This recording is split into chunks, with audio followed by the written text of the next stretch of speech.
मोदी साहेबांनी म्हणले होते ना आजचे दिन, हेच का आजचे दिन? आम पब्लिकच्या पैशाच्या जीवावर हे परदेशी दौरे करतात, अभ्यास दौऱ्याच्या नावाखाली.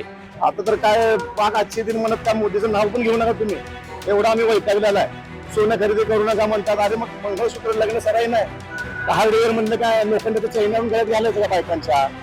एवढं कळत नाही का मोदी साहेबांना? हे फक्त स्टंट बाजी आहे. मला एवढंच म्हणायचं की बाबा पंतप्रधानाच्या आव्हानाला त्यांना जर प्रतिसाद द्यायचा तर रोज सायकली वापरा.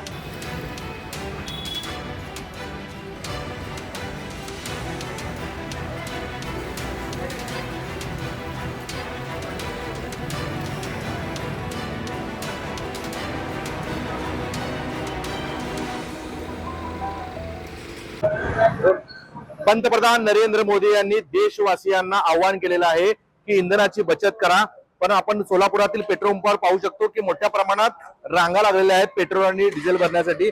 एकंदरीतच 4 दिवसामध्ये 2दा पेट्रोलच्या दरामध्ये वाढ झालेली आहे. आपल्यासोबत काही सोलापूर नागरिक आहेत, त्यांच्याकडून नेमक्या काय भावना आहेत या पेट्रोलच्या दरवाढीबद्दल ते आपण जाणून घेऊयात. काय सांगाल सर तुम्ही? अतिशय बिकट अवस्था सरकारने आम जनतेची केलेली आहे. 2014 साली पियाज पेट्रोल डिझेल दरवाढीच्या निमित्तानं त्यांनी सरकार सत्तेवर आलं भाजपचं, आणि आज सामान्य लोकांच्या माती पेट्रोल डिझेलची दरवाढ करून त्यांच्या खिशाला कात्री लावण्याचं काम हे सरकार करत आहे. आता पेट्रोल डिझेलची दरवाढ झाली याचा अर्थ वाहतुकीवर परिणाम होणार, वाहतुकीचं महागाई वाढणार, त्याचा मालावर परिणाम होणार की जे सामान्य जनतेला ते खरेदी करताना जास्त खरेदीनं म्हणजे जास्त भावाने खरेदी करावी लागणार, त्याचाही भाव वाढ होणार.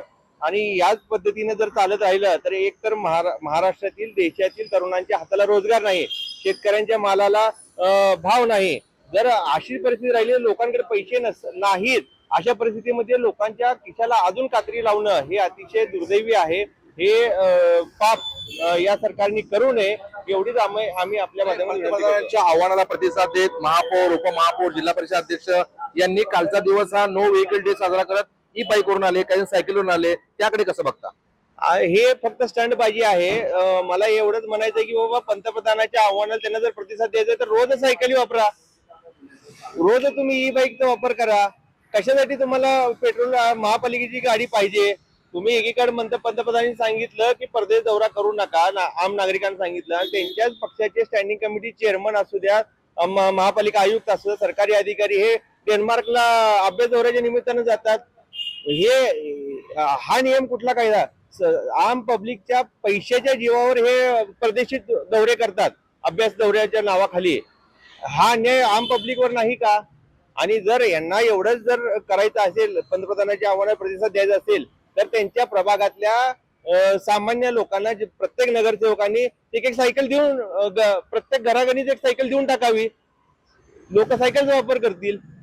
तुम्हाला पंतप्रधानांचं आव्हान जर यशस्वी करायचं असेल तर त्यांनी ते आव्हान पेलावं, अशी मी आपल्या माध्यमातून त्यांना आव्हान देतो की तुम्ही आम पब्लिकचाही विचार करा. पेट्रोल 106 वरून आता जवळपास 108.21 पैसे झालेला आहे. आपण पाहू शकतो की हा जो दर आहे तो इथे दाखवत आहे.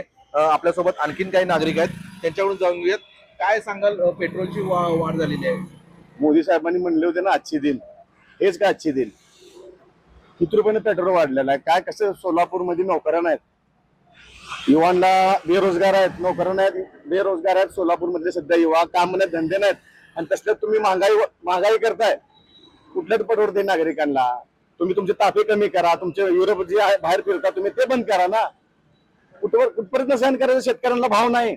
आखाती देशातील जे आता युद्ध सुरू आहे त्यामुळं आर्थिक फटका देशाला बसू नये यासाठी मोदींनी आव्हान केलेलं आहे. कसं बघता त्या आव्हानाकडे? मुळात पहिली गोष्ट, आपण अमेरिका संघीची मैत्रीचं जे नातं होतं त्या तोडल्यामुळे दुष्परिणाम आपल्याला भोगायला मिळतात. कारण इराण सोबत आपल्याला तेल वगैरे सगळे देत होते, ते असताना सगळं सुरळीत चालत होतं. ते आता अमेरिकेचं ऐकून कुठेतरी आपला देश कर्जबाजारी करून ठेवला असं मला वाटतं बघा साहेब. आता तर काय पाक आजचे दिन म्हणत का मोदीचं नाव पण घेऊ नका तुम्ही, एवढा आम्ही वैतागलेला आहे. सोनं खरेदी करू नका म्हणतात, अरे मग मंगळसूत्र लग्न सराई नाही, हार्डवेअर म्हणलं काय लोखंडाचं चैनावून गळ्यात घालायचं का बायकांच्या? एवढं कळत नाही का मोदी साहेबांना? तर आपल्यासोबत आणखीन काही नागरिक आहेत, त्यांच्याकडून जाणून घेऊयात. काय सांगाल भैया तुम्ही? पेट्रोलची वाढ झालेली आहे, डिझेलमध्ये वाढ झालेली आहे. तर पेट्रोलची वाढ झाली किंवा डिझेलची वाढ झाली, याच्यात मूळ कारण म्हणजे महागाई वाढली. महागाई वाढली आणि शेतकऱ्यांचं तर तुम्ही पिकाला कुठलाही हमी भाव नाही आहे. मग तुम्ही डिझेल आणि पेट्रोलचे भाव वाढून हे सरकारने एक सर्वसामान्य जनतेसंग धोकादाडी करण्याचा प्रयत्न आहे. कारण सर्व मी एक सामान्य शेतकरी आहे. मी स्वतः शेतकऱ्यांचं कुटुंबातला मी एक शेतकरी आहे आणि माझं शेतामध्ये एवढं उत्पन्न नाही आहे तेवढं आम्ही त्याला लागवड एवढं घालतो की काय सांगायलाच नको. आणि लागवड घालून शेवटी आम्ही ऊस जेव्हा कारखान्याला घालतो ना, तेव्हा ऊसाचं बिल आहे ना 7-8 महिने या कारखान्यावाल्यांनी बिल देत नाहीत. 8-9 महिने जेव्हा आम्हाला थांबवतात बिलसाठी. मग मुख्य शेतकऱ्यांना कर्ज व्हायचं कारण हे कारखान्यावाल्यांनी आणि हे सरकार आहे. मुख्य कारणच शेतकरी कर्जात बुडायचं कारणच ह्या लोकांनी आहे. जर आज तुम्ही माझं 40-50 टन जर ऊस कारखान्याला गेलं किमान, त्याचं बिल आम्हाला किमान 1-1.5 लाख रुपये मिळायचं असतंय. त्या बिलाच्या आधारावर आम्ही काय करतो, खाजगी सावकाराकडे जाऊन 10% दराने व्याजानं पैसे काढतो. बरोबर आहे. तुम्ही आता शेतकरी गावाकडून इकडे येतात सोलापूरमध्ये, पेट्रोल पहिला कसं होतं ना आता कसं आहे भाव? पहिला कसं आम्हाला 60-65 रुपये लिटर पासून असताना आपण पेट्रोल भरतो आणि 70 आता 80 रुपये झालं, 90 झालं, नंतर ना 100 झालं. 100 पर्यंत तर आम्ही ठीक होतं. 100 पर्यंत आम्ही भरत होतो, करत होतो, काय तर कुठून तर पैशाचा जुगाड लावत होतो. जेव्हा 100च्या बी वर आता गेलं, तुम्ही आज 107 रुपये झालंय, उद्या तुम्ही 110 करसाल, मग 150 करसाल, 200 करसाल. मग शेतकरी सारवा आमचं ट्रॅक्टर कसं चालणार? जोपर्यंत ट्रॅक्टरला इंधन घातलं नाही तोपर्यंत आमचं राब होत नाही शेतात. आणि शेतात उत्पन्न निघत नाही. शेतात जर नाही उत्पन्न निघलं तर लोक खाणार काय गोरगरीब? सरकारने म्हणजे मोदी असतील किंवा मुख्यमंत्री असतील यांनी सांगितलेलं आहे की डिझेल पेट्रोलची बचत करा, जास्तीत जास्त ई बाईक आणि ई सुविधा वापरा. आता काय करतो आम्ही, ट्रॅक्टरच्या ऐवजी मोदीला आणते आम्ही, याला काय आहे त्याचं नाव, ट्रॅक्टरच्या ऐवजी त्यांनाच झुकतो बैला म्हणून आणि राब करतो शेतामध्ये. मग काय करायचं? आता नाईलाज आहे ना. मग करणार काय हो? ट्रॅक्टरच नाही चालत, इंधनच नाही त्या ट्रॅक्टरला मिळत, मग राब करणार कसं शेत? आणि शेती पिकणार कसं? नाही पिकल्यामुळे खाणार काय लोकांची गोरगरीब जनता? मग त्यामुळे काय करू आपण, देवेंद्र फडणवीसला आणि मोदीला त्या बैलासारखं झुकू आणि त्यालाच आपण राब करू शेती. बघू मग ते होतंय का तसं. काय तर बोलतात आणि कुठल्या त्यांच्या देशाचं दुश्मनी आपल्या देशात. आपल्याला काय संबंध बाहेरच्या देशांशी? काय नाही.